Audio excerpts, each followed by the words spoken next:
Laporan komandan, ini kapal Intan Berlian sudah tenggelam, karet sudah berhamburan.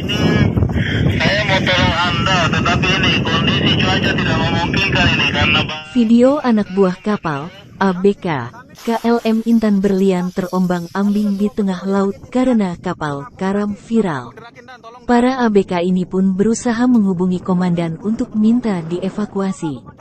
Namun jawaban komandan malah membuat emosi karena tak memungkinkan menolong. Dalam video yang beredar luas di media sosial, tampak KLM sudah karam. Beberapa ABK mengapung di atas rakit dan menjauh dari kapal. Salah satu ABK terus menghubungi komandan mereka untuk meminta bantuan melalui HT. Para ABK ini juga terus berdoa meminta bantuan. Insiden itu sendiri terjadi di perairan Kuala Jelai, Kalimantan Tengah pada Minggu, tanggal 6 Agustus tahun 2023. Laporan komandan, ini kapal Intan Berlian sudah tenggelam, karet sudah berhamburan. saya mau tolong Anda, tetapi ini kondisi cuaca tidak memungkinkan.